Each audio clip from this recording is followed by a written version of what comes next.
Assalamualaikum warahmatullahi wabarakatuh. Perkenalkan, nama saya Muhammad Ridho Syari dengan NPM 411221000012. Sini saya akan menjelaskan tentang materi pertemuan pertama sampai pertemuan ketujuh tentang digital marketing. Nah, untuk yang pertama itu digital marketing. Apa sih digital marketing itu?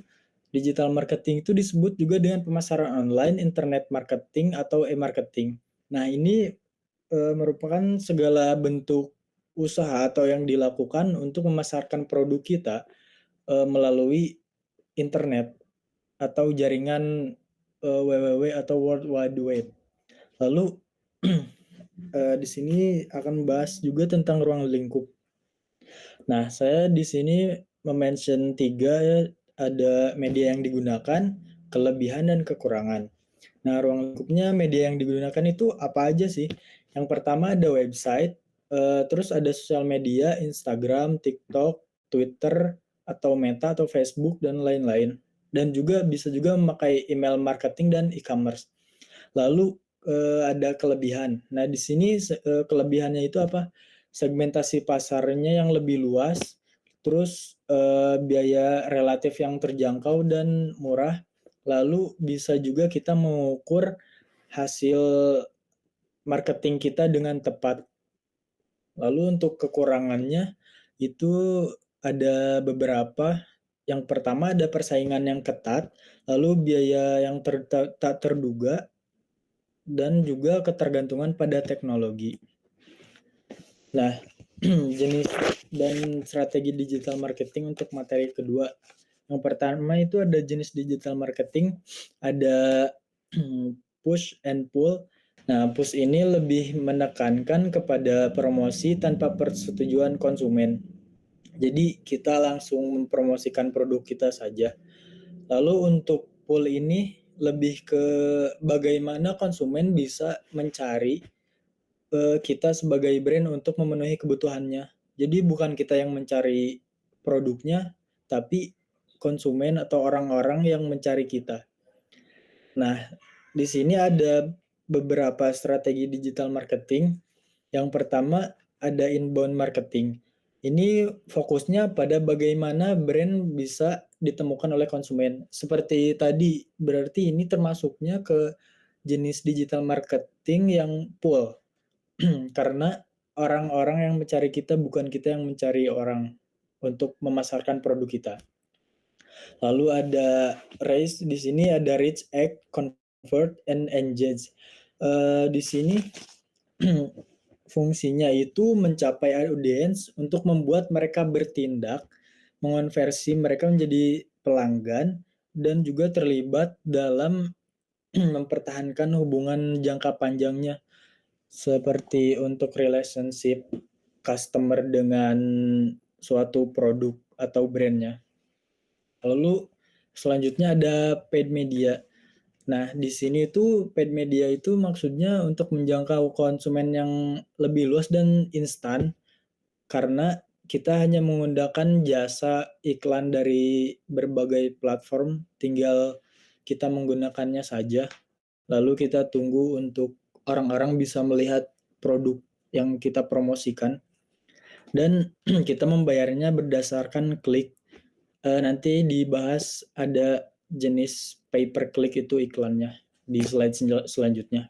Nah, selanjutnya ada traffic digital marketing. Nah, ini termasuk dari berbagai strategi juga, yang di dalamnya ada strategi positif dan strategi negatif.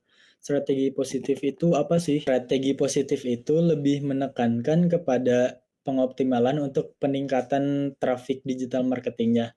Nah, untuk negatifnya itu, strategi negatifnya itu kebalikannya.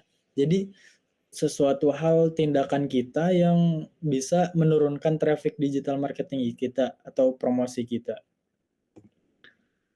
Lalu untuk materi ketiga ini ada strategi dan alat digital marketing.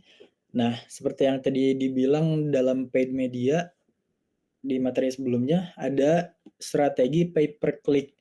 Nah, model iklan ini digunakan untuk di dalam platform, dan di mana pengiklannya kita membayar setiap kali customer atau calon pembeli mengklik iklan tersebut. Nah, ini juga memungkinkan bisa untuk data kita juga untuk mengukur keefektifan dari suatu iklan tersebut. Lalu ada alat. Di sini saya hanya memberikan masing-masing satu contoh strategi dan alatnya yang menurut saya paling efektif. Nah, untuk alatnya itu ada Google Trends.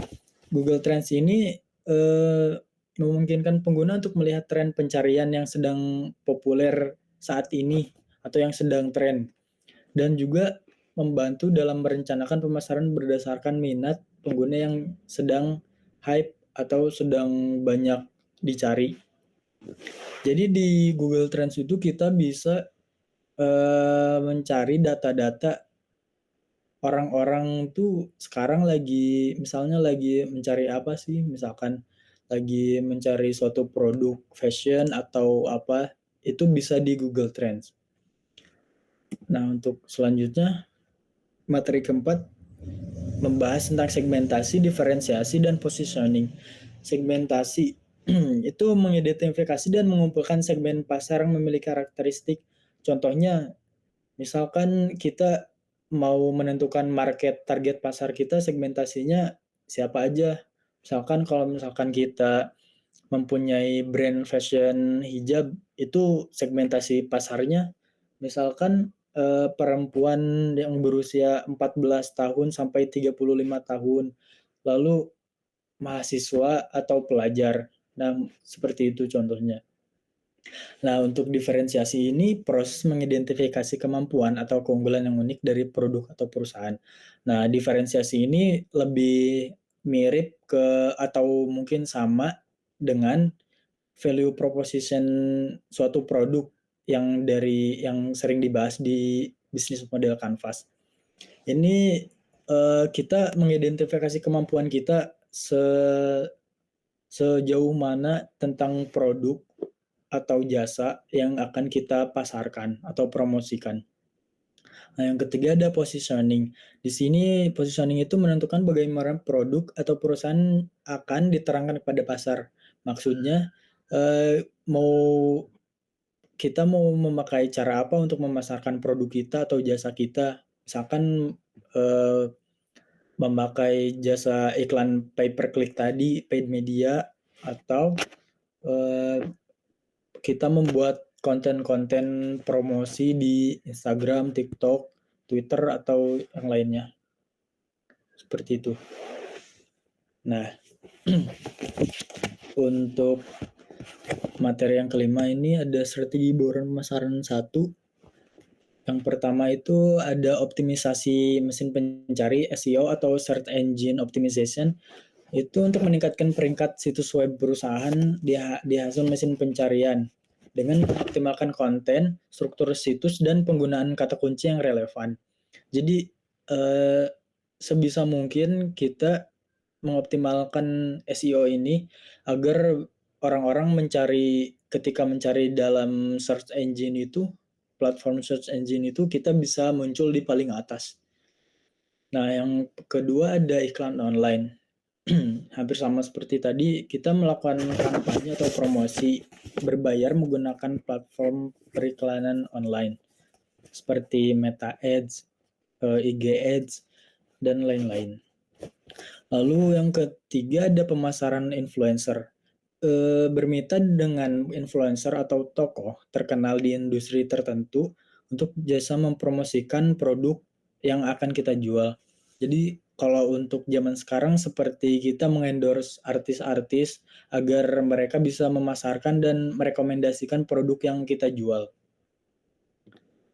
Lanjut, untuk materi yang keenam itu ada strategi bauran pemasaran 2. Pertama ada sasaran pemasaran, yang kedua strategi bauran pemasaran, yang ketiga biaya. Nah, di strategi bauran pemasaran ini membahas tentang harga.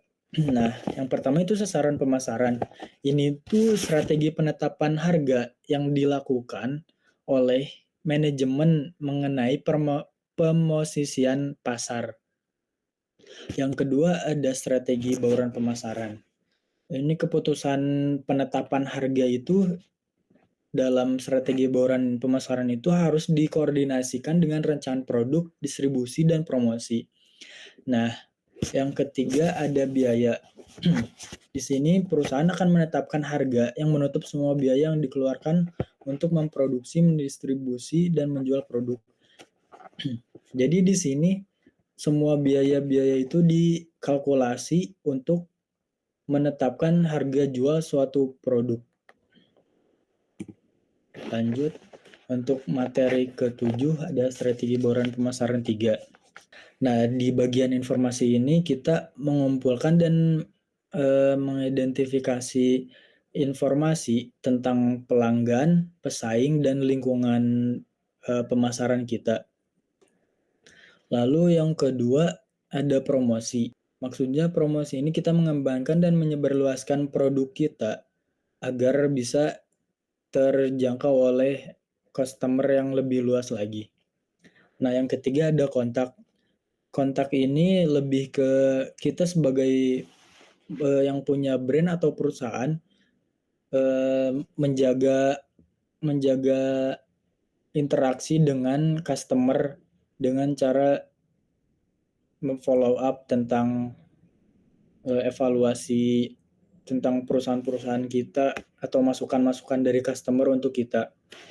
Nah, di sini ada penyesuaian. Dimaksud penyesuaian itu membentuk dan menyesuaikan penawaran dengan pembeli.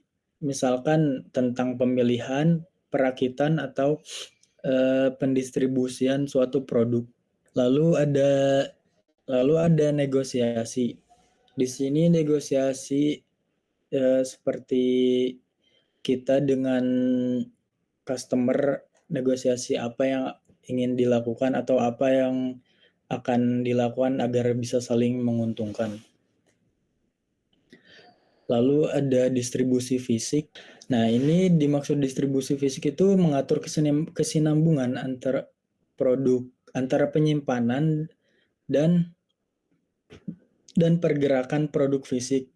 Mungkin ini lebih ke supply chain-nya dari suatu perusahaan atau brand.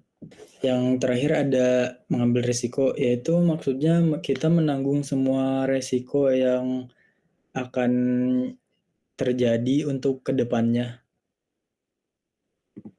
Mungkin sekian dari saya. Mohon maaf bila banyak kesalahan. Assalamualaikum warahmatullahi wabarakatuh.